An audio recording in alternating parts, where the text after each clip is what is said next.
Hey everybody, jenniferschaus here. We're coming to you live today from Washington, D.C., and thank you for joining us in our Webinar Wednesday series.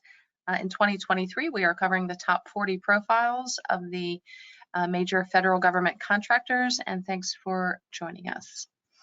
As you guys know, our webinars are all complimentary and recorded. You can find them on our YouTube channel, and if you actually sign up for the YouTube alerts, which will not cost you anything, except 2 minutes of your time just to follow the channel. You'll get alerts, especially when these webinars are uploaded to the channel.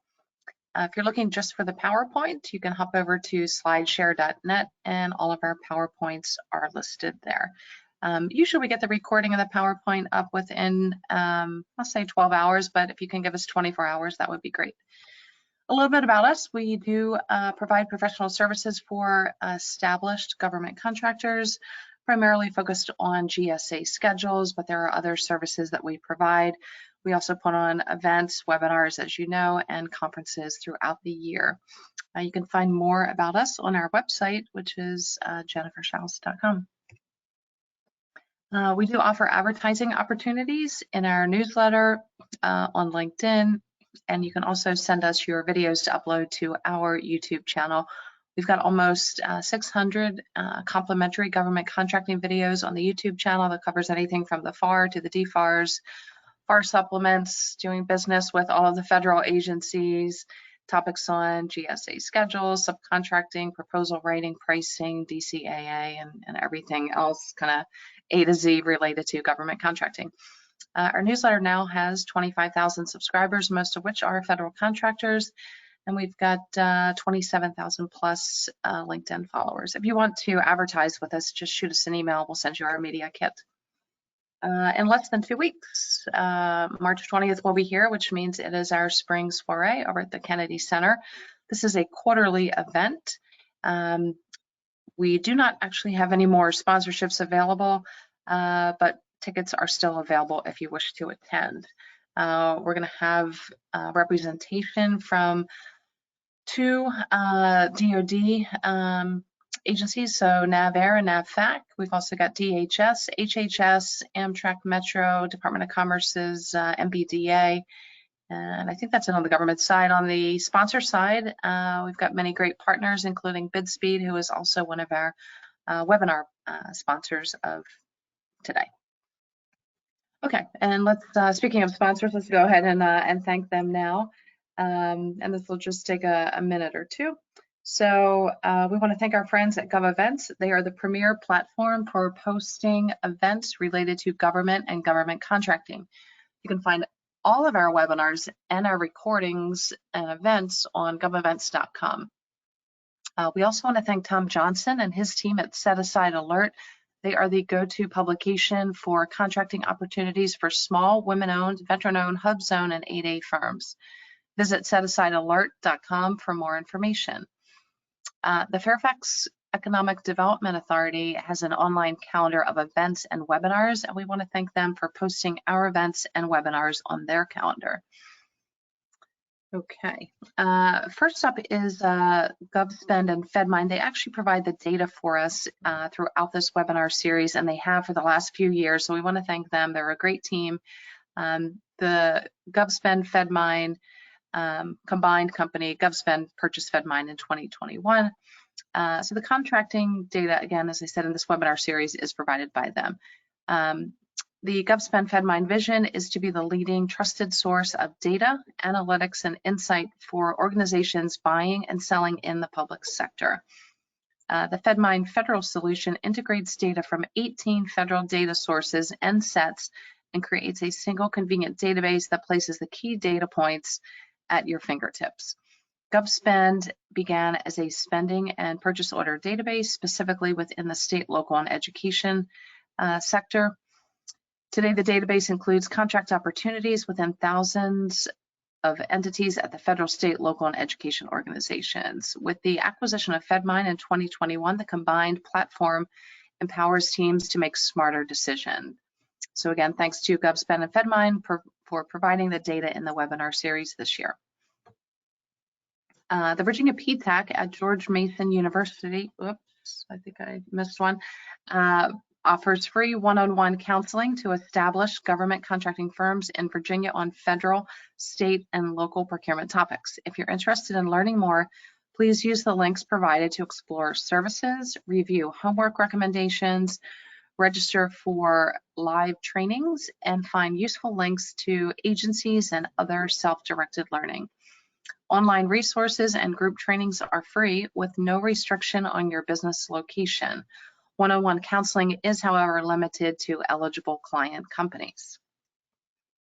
And join the Greater Reston Chamber of Commerce annual GovCon conference on May 4th, 2023. It's a little bit more than a half-a-day event. Hear from expert panels on government contracting topics and network with hundreds of contractors. Use the registration link to learn more. Gov Academy, Government Contracting Academy is the government contracting industry's leading training provider for small businesses. They offer a comprehensive 25-course, 150-plus lessons. It's a training program for government contracting small business executives, addressing every aspect of leading a small business to success in federal contracting. The program also includes hundreds of business tools and processes, marketing templates, sample proposal sections, and these will help accelerate your company's success. The program is 100% actionable and taught by proven government contracting executives. They also have an ISO or ISO Quick Cert program, providing easy, fast, and affordable path to ISO certification that'll place your company in the top 1% of your competitors. Bid Speed, again, these are our friends who are going to be sponsoring our event on March 20th at the Kennedy Center. Do you want help winning government contracts? Bid Speed helps and you win. Opportunities from every federal, state, local, public source in the United States. Do you need to find a teaming partner, incumbent point of contact, expiring contracts, and more? What about a compliance matrix or proposal templates? Want a solution to win with your GSA schedule? Maybe an easier, better way. If you said yes, log in at bidspeed.com. And they are an official partner of the US SBA's 7J Management and Technical Assistance Program. Get started today at bidspeed.com. Okay, the Federal Business Council, FBC events are the ultimate engagement channel to bring government and industry together. 68%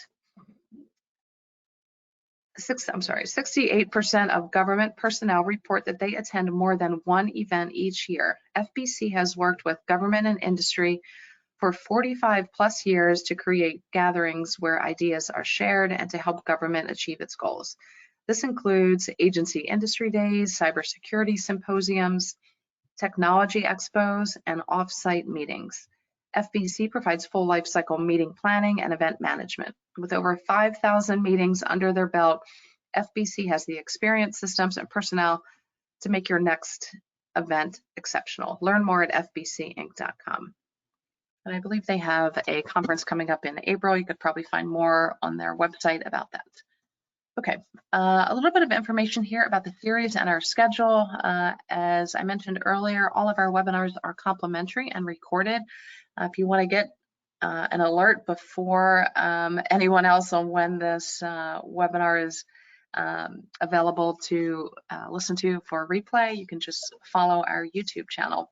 If you're looking for the PowerPoint, it's not there yet, but you can hop over to the slideshare.net site. That's also complimentary. Okay, this is the schedule. As I mentioned, we are covering the top 40 federal contractors, and you can get the full schedule on our website using the link that's highlighted at the top. These are on Wednesdays. The only Wednesday that we skip will be the week of July 4th. So this will run through November 15th. That is a Wednesday, obviously. And we're assuming that most people are attending the series simply to explore and understand potential subcontracting opportunities with these firms. So most of the firms, at least in we'll say the first half of the webinar series, are primarily focused on defense contracting. Their names that you obviously know well. So we thought it would be important to share the the rules around subcontracting. So for any civilian contracts, you obviously want to be cognizant of the FAR Part 44, and we've got the link there that takes you to one of our recordings on FAR Part 44. And then the DFARS for any flow down subcontracting policies, you would then hop over to the DFARS Part 44. That's also a complimentary webinar. In addition to those two, those are obviously the rules. We kicked off this series with a fairly lengthy webinar on subcontracting with the primes, covering 6 different sections that you can see here. The link is listed there at the top. Over the last few years, we've covered a series on subcontracting. We did each individual federal department, so there will be 15 webinars there.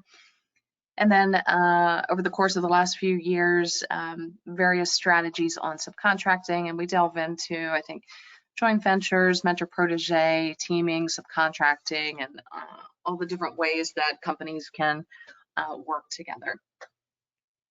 Okay, we also wanted to just bring up some best practices, because we don't want you reaching out to the Lockheeds, the Raytheons, the Northrop Grummans, as we're discussing today, without kind of having these 6 pieces in mind. First, you certainly need to define what you do and do it well. You know, if your company is providing landscaping services and also you do some IT work, I would say pick one or the other. Do it well, bring that to the table, and be known as the best in your business at that specific service. You also want to identify these opportunities where you are bringing something to the table. You don't want to show up to an event where Northrop Grumman is and flapping your capability statement in front of them and saying, what can you do for me? I'm a hub zone woman-owned company. What are you bringing to the table? Hopefully it is an opportunity where you have identified, perhaps you have a relationship and a specific capability, but you just need more, perhaps, manpower. And then you want to make sure that you've done your homework and really sleuthed these companies out forwards, backwards, and inside and out. So using all of the complimentary or free databases that are out there, all the websites, the SAM.gov, USA Spending, FPDS, and others. If you're using any of the data aggregators, including GovSpend or the other hundreds that are out there, you can probably create some searches in there to get the data that you want. You can also look up pricing information, because the last thing you want to do is contact one of these people to find that their prices for a particular contract vehicle that you know is going to be used, then their prices are going to be lower than what really makes sense for you, and might potentially put you out of business if you're not then able to be profitable. So use all that data. Sign up for Google Alerts and News. This is very helpful. It shows that you've done your homework, and it shows that you can have an educated conversation with the person on the other side. And I would say, you know, regardless if you are meeting with a company of your size, larger or smaller, Google is your friend. The internet is your friend, whether Google or Bing or whatever search engine you use. Find out as much as possible. LinkedIn, look at the LinkedIn recommendations. Who are they connected to? Who do you know in common? Going back to what it is that you're bringing to the table, make sure that you're customizing your capability statement. Never hand somebody just a bland capability statement, because that's what the other hundreds of thousands of companies are doing. You want to differentiate your company and show that your capability statement is geared towards the opportunity that's coming up for recompete July, the last week of July in 2023, and you've got a relationship with Joe Smith at the Air Force or whatever it is. Once you then decide to that, you know, all of the research that you've done, the pricing and all of the background kind of checking makes sense, have a reason again for registering on the company's website. And this, you know, this includes everything from connecting on LinkedIn, and not just the, you know, click the button that says send invite. You certainly want to send a message with something meaningful in it, and not just, hey, we share some connections, let's connect. Hey, I'm contacting you in regards to a subcontracting opportunity. I see there's a contract coming up, again, for a recompete, last week of July 2023, or whatever it is. So be very, very specific. Know who it is you're contacting. Know the difference between the SBLO and the program managers. Make sure you're signed up for the company's newsletter. Look at the events and associations that they're immersed in. Where are they attending? Where do you have a chance to actually shake somebody's hand and look them in the eye? Okay, with that, we will now dig into Northrop Grumman. And again, as a reminder, this series is complimentary. It is being recorded. The recording will be on our website as well as our YouTube channel. So some basic information where you should have spent some time, particularly if this company is on your kind of target list. You want to know, who is the CEO, who's the chairman, what's happening within the company, mergers, acquisitions, what companies are they selling off, where have they seen dips and spikes. It's a lot of work, but having this information will make you more strategic and more successful. So obviously Northrop Grumman is publicly traded. We just pulled up their stock price, and it's helpful to look back over the years to see where they did have some dips. They saw, a little bit of a uptick and, kind of fluctuation, we'll say, during COVID, where the other contractors that we've looked at during the last few Wednesdays saw more dips during 2020 and actually had lower stock price. So keep these things in mind. Their stock price seems to be pretty healthy right now.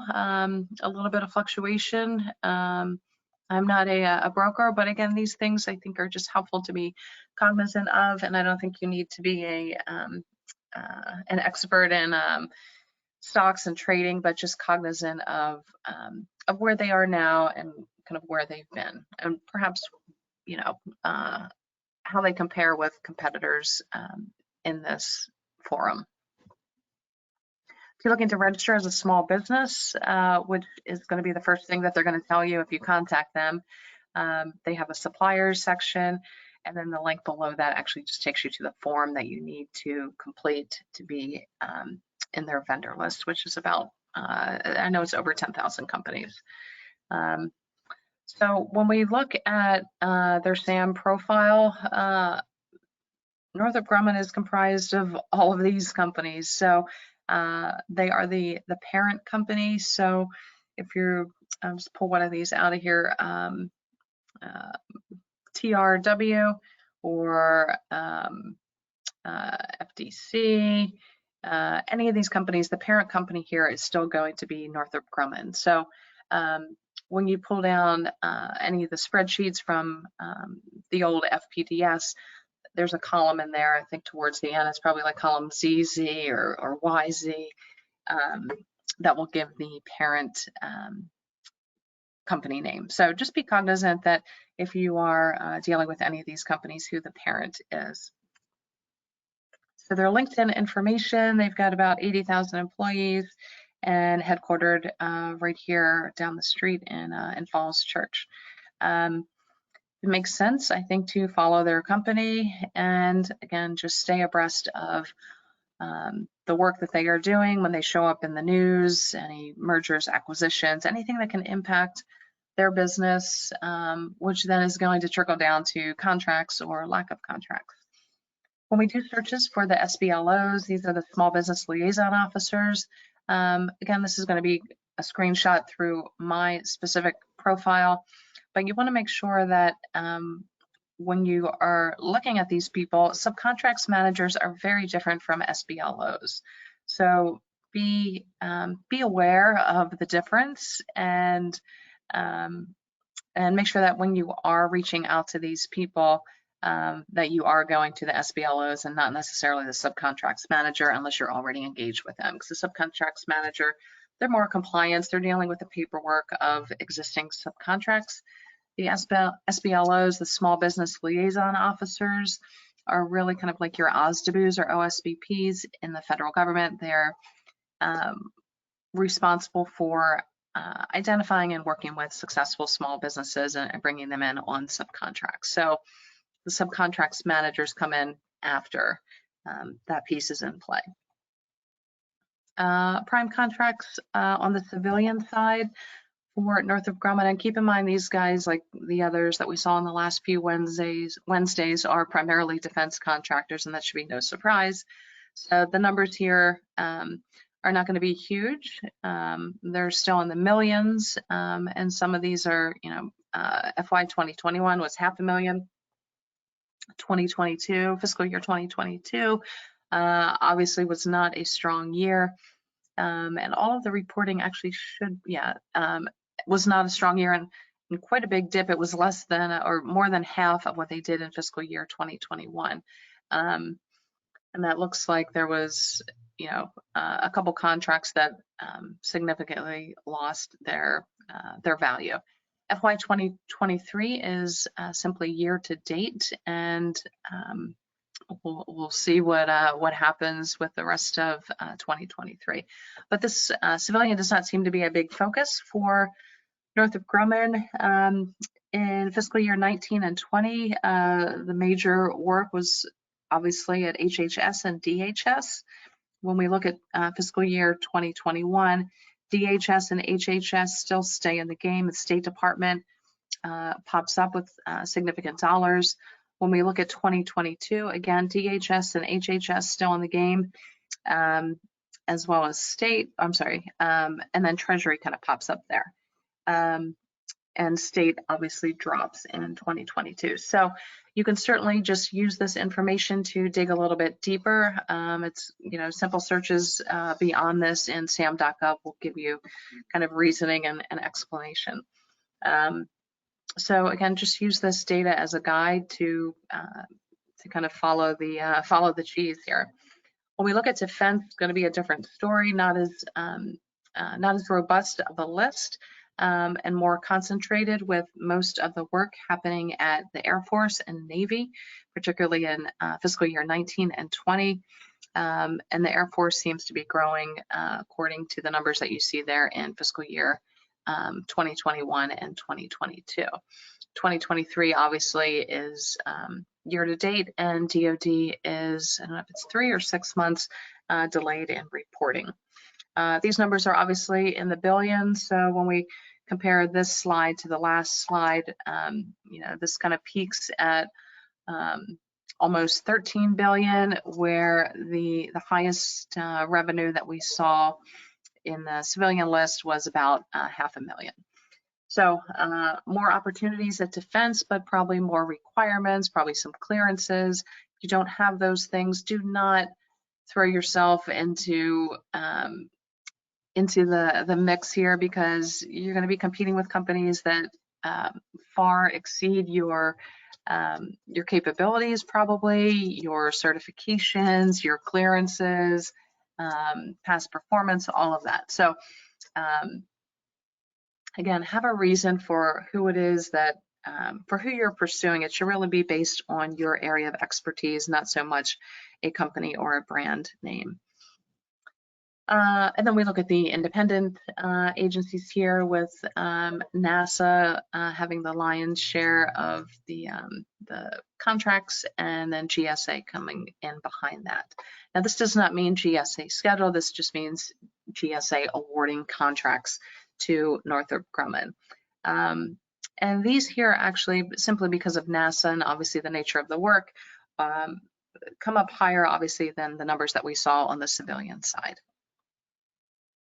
And again, you can take this data and plug it into sam.gov to do further analysis, particularly if you have a relationship or a specific requirement that is coveted at NASA or GSA or wherever it is.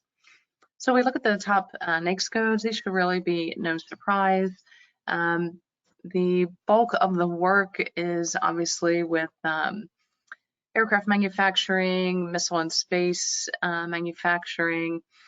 There are 2 R&D components here, and these are just the top 10, and these are still in the billions. So if we took probably the top 100 industry codes for Northrop Grumman, and there's probably even more than that. I'm just speculating.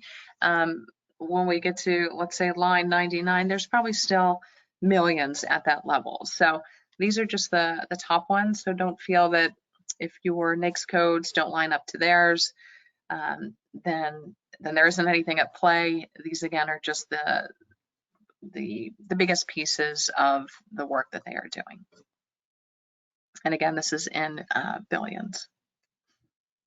Okay, so these are the active contracts with a subcontracting requirement, meaning that these are the contracts with a value of $750,000 or above with the civilian agency. So if we go back to that slide where we were looking at HHS, DHS, state treasury as kind of being the winners, where the biggest contracts were still really just in the millions. We're probably going to see some similarities here, and in fact we do.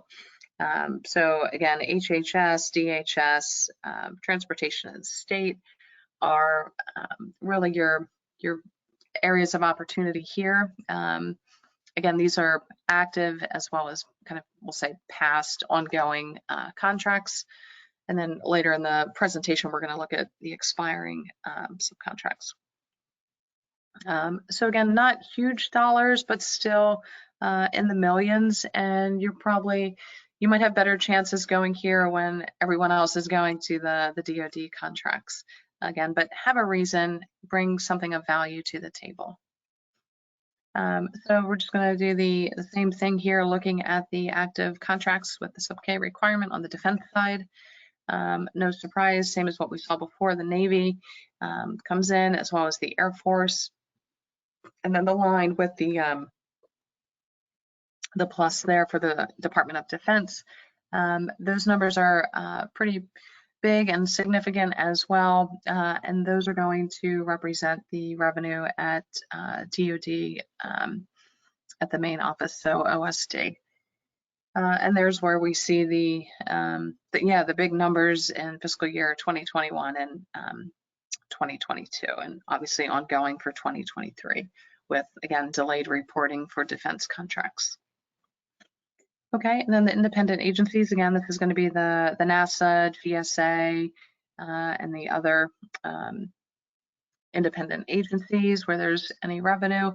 And yeah, again, this just mirrors more or less if we had to make predictions without knowing what was going to be on the slide in advance based on the numbers that we saw before. Again, no surprise with NASA and GSA. Not huge revenue, but these do obviously translate into dollars for the businesses that are the subcontractors. And now we'll look at the contracts awarded by agency, and this includes, again, the data is being pulled by our friends at FedMine, which is now GovSpend, and this should really be no surprise, where we saw that most of the work is happening at Department of Defense, with Navy and Air Force coming in as the top players. NASA, one of the independent agencies, comes in significantly higher than any of the civilian agencies. So below NASA, you see DHS and the others. Again, these are still billions. So if we drill down, and these are actually at the agency level. So even though these are listed as department, there will be an agency associated with these. So this list could probably go down many, many more rows. So again, just keep that in mind that these are billions, that there's still going to be, if you went down, let's say to row 50 or 60, you're probably still looking at millions there. And then we're going to look at the industry where the subcontracts were awarded, and this somewhat mirrors what we saw. There's a little bit of a flip here where the R&D, where this is showing that R&D, so this NAICS code basically on the previous slide, I think was maybe third or fourth down, and now it is the top one. So meaning that they are subcontracting out a lot of R&D. So if that's something that you do, that should be of interest to you, and you could probably make the deduction that the R&D is happening with the DoD contracts, just by the nature of it coming in kind of, it will say at first place and DoD showing up kind of in first place. So if you don't have those requirements, if you don't understand the DFARS and you're new to federal contracting, do not go here. Get ramped up first before you start trying to play with the big boys. Okay, and as we know, subcontracts can go not only to small businesses, they can also go to large businesses. And you'll see here probably some names that you recognize as large businesses: Honeywell, Raytheon, Valiant, and others. So keep in mind that there is not typically, just in a lot of these contracts especially, not just one level of subcontractors, but many more below that. So you can be a tier 2, a tier 3 subcontractor. Just make sure you know what you're signing up for, and ensure that you know any of the FAR or DFAR flow down clauses that will apply to your business. That's going to impact your compliance, just the cost of doing business, and just being capable to execute the terms and conditions of the contract. So now we'll look at their top 5 contracts reported. Again, going to mirror that last slide. So I'm just looking at the 4th row over. So Applied Research Associates, Qualion, Paragon, Airbus, and oh, I'm sorry, these are the tier 2. So when you see the prime awardee contract, which is the 4th one over from the left, I apologize, that's going to be the first subcontractor, and then below that is the other row that I mentioned. So again, keep in mind that there are multiple levels of subcontractors, and sometimes that first tier tends to be either one of their subsidiaries, a sister company, or just another large business that they work with. We've also felt that it was important to share the top 5 GWACs that the company has, so that Northrop Grumman holds. And this also gives us some insight into, what % of their business is going through contract vehicles. So many people think that, they need a GSA schedule, or they need to be on Alliant or Seaport E or whatever it is, but they haven't done the homework to say, oh, my ideal customer is not even purchasing through those contract vehicles. So this goes back to fiscal year 2021, as you can see, showing up in blue, and then most of what shows up in 2022 is either kind of on par, as you can see with Seaport E, or significant dips in the revenue. So if we look at the first one, the ATSP4, and if you say, what is that, then use your friend at Google and type it in, and you'll find out that it's the Advanced Technical Support Program administered by Department of Defense through DMEA, which is Defense Microelectronics Activity. Again, that's through DoD OSD out of McClellan, I believe it's Air Force Base in California. So you can do some more research there to find out who the other companies are who are on that contract, and really just kind of dig in if you feel that's where the play is. Oasis, CIO, SP3, Alliant, you've got the Navy Seaport E. And oftentimes you have to look at the terms and conditions of each contract vehicle, but at least for the bland kind of vanilla GSA schedule, you do not need to be on the GSA schedule to be a subcontractor to a GSA schedule holder. And so here are the revenue figures broken out for you, and these are just the same contract vehicles that we looked at on the last slide. So significant dollars, again, 2023 is just year to date, and these are going to be delayed figures. So I'd really say focus your attention on 2021 and 2022. Mostly dips there. In fact, I think all of them have been decreased from 2021 to 2022. So it would be interesting to see what happens in 2023. And we can make some deductions about this as well. So now for the expiring contracts that Northrop Grumman holds, again, that require the subcontracting plan. These are, so again, Northrop Grumman is subcontracting to Boeing. You've got the contract number, you can plug it in. The number of transactions we felt was helpful to you because you could kind of come up with some averages. So if you divide the 283 into the 7 billion number there,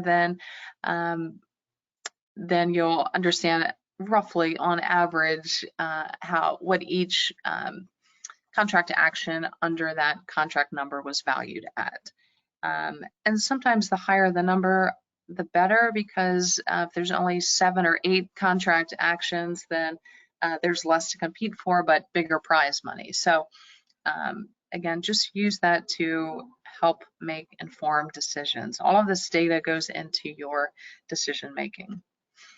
So just some basic conclusions that I'm sure you guys all probably came up with by seeing these slides. That obviously no surprise here that most of the contracts are in fact defense contracts. And you're still seeing millions of dollars in both the civilian contracts and independent agencies, because obviously NASA had some millions there. And obviously look at their NAICS code and the nature of what Northrop Grumman does. Obviously we hear their name, we think of them as a defense contractor.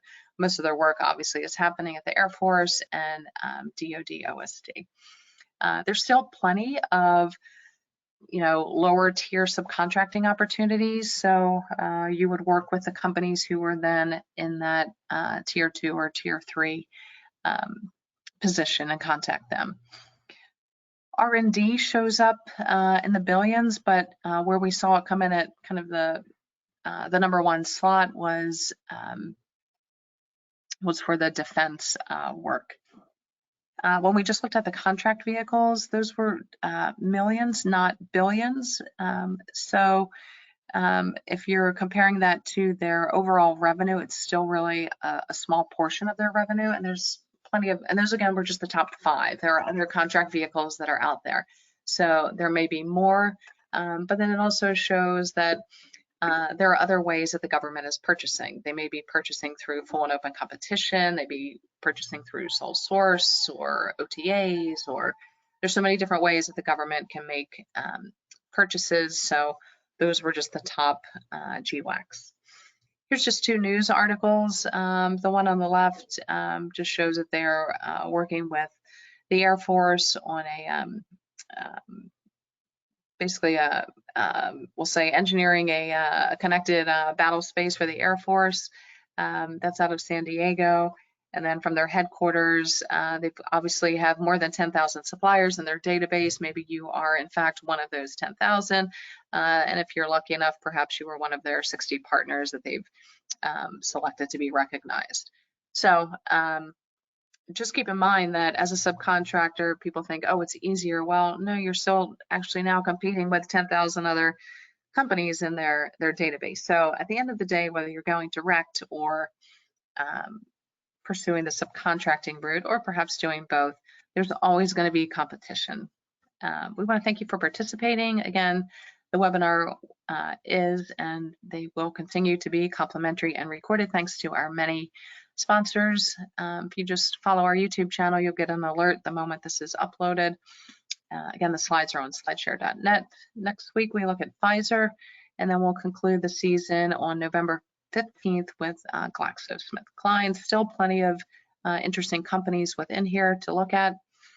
We hope that you'll join us Monday, March 20th. We still have a couple tickets left here for the event, where you can meet with NAVAIR, NAVFAC, HHS, DHS, Department of Education, Department of Commerce, Amtrak, and Metro. And we've got some great sponsors who have fantastic services for you. If you want to sign up for our event, go to our website, jenniferschaus.com, and it's under the event section. That's it for today. Thank you again for joining us, and we hope that you'll join us again next Wednesday. Thank you.